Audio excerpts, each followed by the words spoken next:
Bueno, vamos a hablar hoy de los primeros pobladores de Australia que fueron todos presos.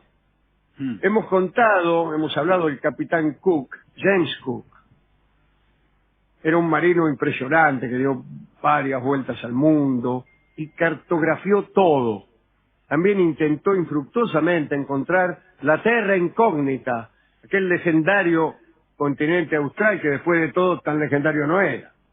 Él lo hacía siguiendo datos de los antiguos griegos que pensaban que debía existir tal masa de tierra para equilibrar los grandes continentes del hemisferio norte, como si se tratara de una cuestión de equilibrio. Llegó a las cercanías de la Antártida y se volvió espantado. Habló de regiones condenadas al hielo eterno y dijo que no envidiaría a aquel que consiguiera la gloria del descubrimiento. A su regreso, descubrió las Islas Sandwich del sur, las Georgias, atravesó Tierra del Fuego, encontró también las Marquesas, la isla de Pascua, visitó el Pacífico Central y conquistó Hawái. Cartografió además las costas de Nueva Zelanda, se convirtió en el primer europeo que desembarcó en la costa oriental de Australia, que reclamó para Gran Bretaña con el nombre de Nueva Gales del Sur. Pero la vida de Cook no terminó bien. Bueno, la vida de nadie termina bien, señor mío. No, bueno. Entró en una disputa difícil con los nativos de, de Hawái, ¿no? Se enojó con el jefe, que se llamaba Cane Capoley. Cook lo había apresado y lo tenía como rehén para que le devolvieran unos barcos y unos clavos que le habían robado. Le gustaban los clavos a los nativos y le afanaron los clavos de los barcos. Imagínese, ¿no? Le afanan el clavo, le dejan el agujero. Sí. Que, La madera floja. sí. Un día los hombres de Cook fueron interceptados en la playa por un anciano cajuna, un sacerdote, que se les acercó sosteniendo un coco y cantando. Los británicos gritaron al sacerdote que se rajara, pero él se acercaba a ellos mientras cantaba el mele, que era un canto hawaiano. Cuando Cook y sus hombres miraron alrededor del anciano, resulta que vieron que la playa adyacente estaba repleta de miles de nativos hawaianos. Para recuperar al rey, que como hemos dicho, ellos lo tenían encanado, se habían hecho presentes todos, repito, todos, los habitantes del lugar. La cuestión fue que hirieron de un piedrazo a Cook y después lo mataron a golpes de puñal. Después se lo comieron. Repito, se lo morfaron. Mm. El segundo de Cook, Clerk, escribió en el diario de viajes: solo conseguimos algunos restos de las piernas de Cook. Según fui informado, los guerreros han comido al comandante para adueñarse de su fuerza y su coraje. Hace poco contamos la historia del motín del Bounty que comandaba William Bligh, él de la película Motín a Bordo. De él hay otra versión sobre la muerte de Cook, porque el capitán Bligh fue marino en este viaje de Cook, ¿no? El mismo marino, Bligh, que después capitaneó el viaje de Motín a Bordo, aquí fue marinero, y cuenta que observó como el cuerpo de Cook fue arrastrado hasta la ciudad, donde fue despedazado a la vista de la tripulación del barco. Siguiendo su práctica de la época, prepararon el cuerpo con rituales funerarios reservados para los jefes de la sociedad. El cuerpo fue horneado para facilitar la extracción de la carne y los huesos fueron cuidadosamente limpiados para su conservación como íconos religiosos. Algunos de los restos de Cook, así preservados, fueron finalmente devueltos a su tripulación para su entierro formal en el mar. Bueno, pasaron los años. La mañana del domingo 13 de mayo de 1787, una flota compuesta por 11 naves levó anclas en Mudbank, en las afueras de Portsmouth, en Inglaterra. 359 convictos se apiñaban bajo la cubierta, encadenados y en la más profunda oscuridad. Su destino era la bahía de Botany, en la costa sudoriental de Australia, que había sido descubierta 17 años antes, justamente por James Cook, y convertida en colonia penal para los desdichados que habían cometido delitos contrarios a las leyes inglesas. Bueno, gracias a los descubrimientos de Cook, podía llevarse a los delincuentes ingleses fuera del país. La costa suroriental de Australia era el destino, ¿no?, de aquellos 759 hombres y mujeres. Para la imaginación del siglo XVIII era, imagínense, un destino infernal. Les aguardaba un viaje de 8 meses hasta un continente ocupado por hombres salvajes y por animales espeluznantes. La primera flota estaba encabezada por la fragata Sirius, el buque del Comodoro, el capitán Arthur Phillip. Bueno, iba acompañada por otra nave armada y 3 barcos de provisiones que trasladaban suficientes alimentos para 2 años. Los convictos viajaban en otras 6 naves. Bajo cubierta, los presidiarios se hacinaban en la penumbra. No podían encender velas o lámparas porque tenían miedo que se incendiara todo. La atmósfera era hedionda y aquel olor ascendía y abrumaba a los infortunados. Muchos rogaban por una ejecución antes que sufrir aquel suplicio. La deportación de delincuentes no era una novedad en el derecho inglés. El destierro como castigo se había aplicado a delincuentes y vagabundos durante el reinado de Isabel I, y la deportación a las colonias americanas había comenzado en el siglo XVIII. Duró poco porque la guerra norteamericana de independencia vino a anular aquella opción. Así, Inglaterra se encontró con una gran cantidad de delincuentes, con lo que no sabía qué hacer. Entonces, la minoría culta y refinada del siglo XVIII no los quería en las ciudades. Empezaba a florecer la idea de la distancia para las cárceles, ¿no? Islas, pero siempre lejos y fuera. Sucedía que el clima social estaba caldeado. Todos eran sospechosos a la vista de los nobles ingleses.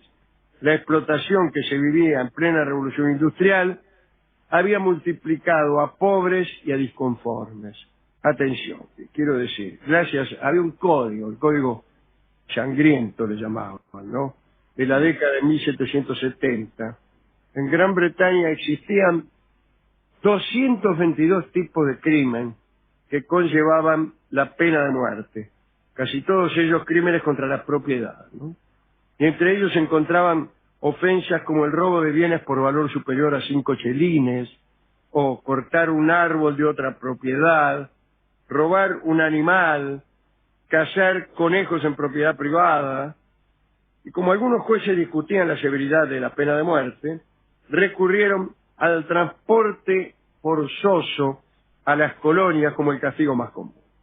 Entre los que viajaron en la primera flota de deportados figuró Elizabeth Beckford, una mujer de 70 años condenada a deportación por robar 5 kilos de queso en Gloucester. El antillano Thomas Sharif formó parte de la primera flota por el delito de entrar en un huerto ajeno y afanar una docena de pepinos. John Hanson, un desollinador de 9 años, era el convicto más joven, estaba condenado a 7 años de deportación por robar ropa. La presidiaria más vieja, en cambio, era Dorothy Hanlan, de 82 años, condenada por perjurio. Los convictos fueron trasladados a las naves varias veces antes de la partida, lo que produjo mucha preocupación en el Comodoro Phillip. Dijo Phillip: será dificilísimo evitar las enfermedades más fatales entre hombres tan estrechamente confinados. Estalló un brote de tifus, murieron 11 prisioneros, al resto de los niatos los bajaron del barco y tiraron cal viva dentro del barco para desinfectar. La historia oficial de la travesía consigna un intento de rebelión detectado y sofocado por los oficiales. Los cabecillas fueron trasladados a la Sirius y castigados con azote. El 3 de junio la flota llegó a Tenerife, donde uno intentó escapar, pero fue capturado. La siguiente escala fue Río de Janeiro, lo suficientemente al sur para aprovechar los vientos del oeste, a fin de cruzar otra vez el Atlántico, pero esta vez rumbo al Cabo de Buena Esperanza. En Río quedaron un mes juntando plantas.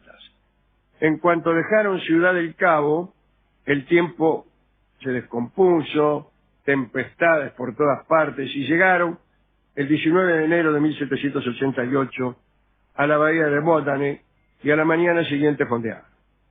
De las 1000 personas que viajaron, murieron 48. ¿No? Se la considera una de las hazañas más importantes en los anales de la navegación. El comodoro Philip comprobó enseguida que la bahía de Botany no era el sitio más adecuado para establecer un penal. ¿Qué penal? El puerto era de poco calado, escaseaba el agua dulce y el terreno estaba agrietado. Se les cantaban los presos por las grietas. Dejó a los convictos en tierra, navegó hacia el norte para investigar otro puerto sobre el que Cook había hecho un comentario favorable. Este puerto se llamaba Cala Sydney.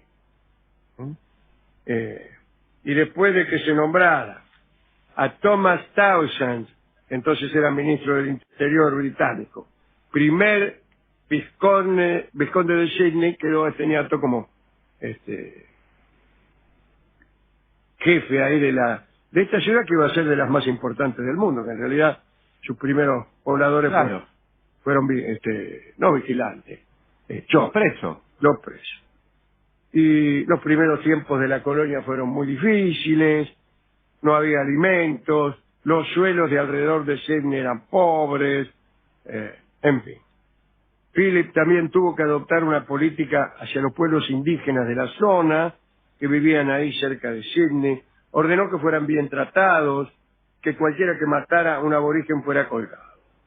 El principal problema del gobernador vino de sus propios oficiales, que ante tan gigantesca vastedad querían otorgarse propiedades impresionantes. Pero bueno, esa pelea por la tierra y la llegada de los colonos fue otra historia. Digamos, para terminar, que durante más de 80 años, unos 165.000 sopre fueron transportados a Australia. Los primeros convictos llegaron en 1868. Los primeros no, los últimos. Los últimos convictos que fueron trasladados llegaron en el año 1868. Quiero decir que no fue tanto tiempo el que permaneció Australia convirtiéndose en tierra de convictos. ¿Con qué canción podemos ilustrar esta recordación, no, del capitán Cook? Sí, que estaba pensando si una vez que concluían las condenas de los presos, ¿los volvían a llevar a Inglaterra? No, se quedaban ahí. Yo creo que los largaban ahí, Claro. Yo creo que los largaban ahí. Que los largaban ahí ya como colonos, ¿no?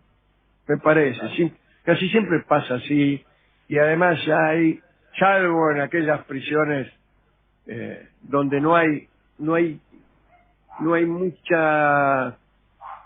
mucho futuro alrededor. Porque los franceses con la Isla del Diablo,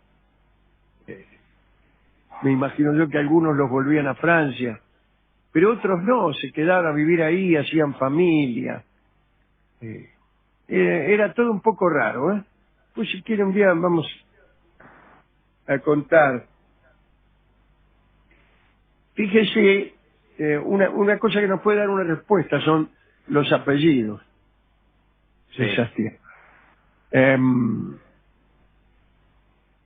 En la isla del Diablo, que era la isla donde metían los heces, hay muchísimas personas con los mismos apellidos.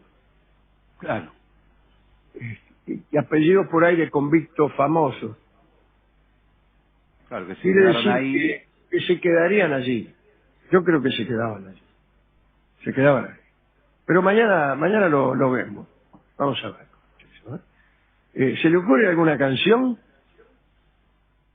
A mí me gustaría homenajear al más joven de los Sí. convictos. Al de 9 años. El de 9 años, James Hudson, que era desollinador. Ya ser desollinador a los 9 años es una muestra de precocidad, ¿no?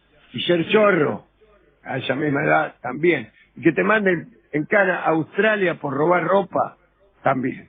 Así que vamos a escuchar una canción que fue compuesta en homenaje a James Hudson y que es justamente el vals del desollinador.